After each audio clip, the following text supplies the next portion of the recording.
Sejak 2 tahun yang lalu, virus corona menyebar luas di seluruh dunia sehingga menjadi pandemi.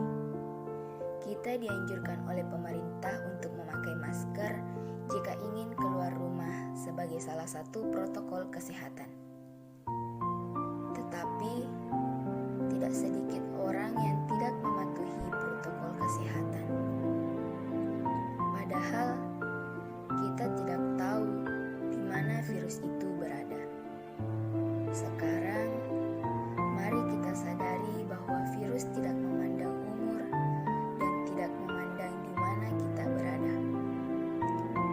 Mari sama-sama melakukan pencegahan demi mengurangi tingkat penyebaran virus ini. Perkenalkan, nama saya Indi Fatia Salsabila dari kelas A Program Studi Farmasi Fakultas Kedokteran dan Ilmu Kesehatan. Pandemic, what can we do? Pada tahun 2019 muncul permasalahan kesehatan yang berupa wabah penyakit yang parahnya menyerang seluruh dunia, yaitu virus corona atau yang marak disebut COVID-19. Virus corona atau COVID-19 ini adalah penyakit menular yang disebabkan oleh virus SARS-CoV-2. WHO, World Health Organization atau Badan Kesehatan Dunia resmi mendeklarasikan virus corona atau COVID-19 ini sebagai pandemik pada tanggal 9 Maret 2020. Artinya, virus corona telah menyebar secara luas di dunia. Istilah pandemik terkesan menakutkan, tapi sebenarnya tidak ada kaitannya dengan keganasan suatu penyakit dan lebih mengarah kepada penyebarannya yang meluas. COVID-19 yang menyebar ke seluruh dunia mengakibatkan lumpuhnya tatanan kehidupan umat manusia dari berbagai aspek kehidupan, mulai dari aspek ekonomi, aspek sosial, dan budaya.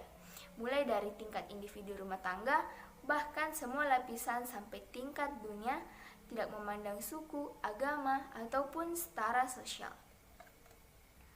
Di masa sekarang, tak hanya menyerang masyarakat bagian bawah, tetapi banyak masyarakat kalangan atas pun yang justru terkena penyakit ini.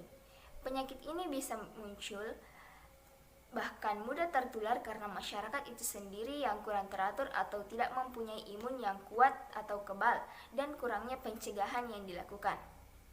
Virus menyebar melalui air liur atau droplet dari mulut orang yang terkena penyakit ini akibat bersin atau batuk yang kemudian masuk ke tubuh orang yang berada di dekatnya melalui mulut, hidung, atau mata. Virus kemudian masuk ke jalur pernapasan dan membran mukus di bagian belakang tenggorokan menempel pada sebuah reseptor di dalam sel dan mulai berkembang di sana.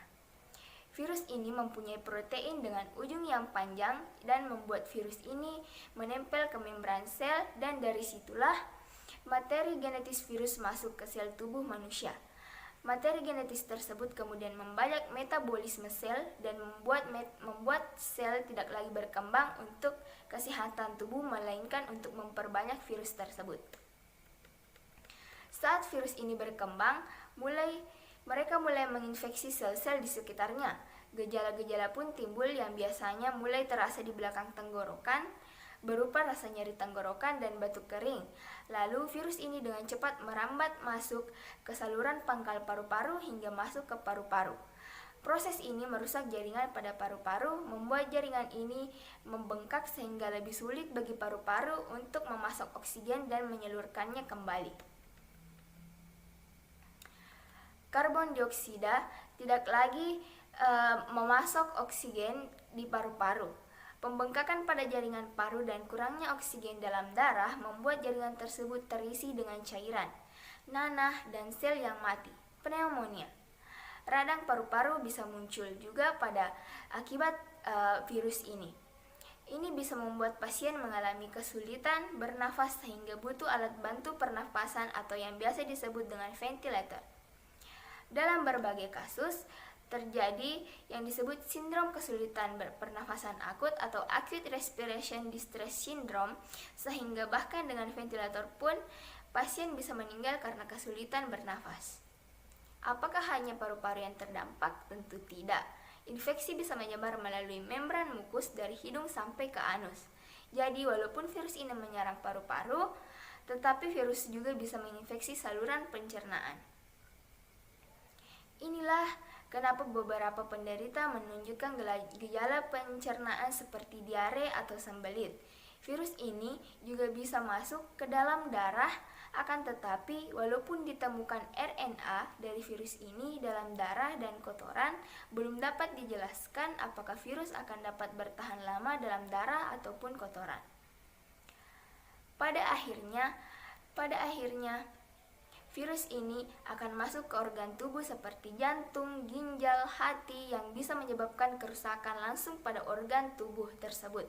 Dan saat sistem imunitas tubuh kita tengah berperang keras melawan virus, organ-organ tubuh ini dapat mengalami kegagalan fungsi, yang hasilnya pasien bisa mengalami kerusakan organ tubuh tidak hanya karena virus, tetapi sistem imunitas badan mereka menyerang sel-sel tubuh yang sehat saat peperangan berlangsung. Bagaimana cara kita mengantisipasi penularan COVID-19 ini? Yang pertama adalah cuci tangan pakai sabun dan air secara rutin atau dengan cairan pembersih yang berbasis alkohol. Yang kedua adalah tutup mulut dan hidung ketika batuk atau bersin dengan siku bagian dalam atau tisu, lalu segera buang tisu tersebut. Yang ketiga adalah hindari kontak langsung dengan siapapun yang menunjukkan gejala seperti demam atau flu. Yang keempat adalah jika Anda atau keluarga Anda demam, batuk, atau kesulitan bernafas, segera cari bantuan medis. Namun, entah kapan COVID-19 hilang dari dunia, jangan lengah dan tetap patuhi protokol kesehatan.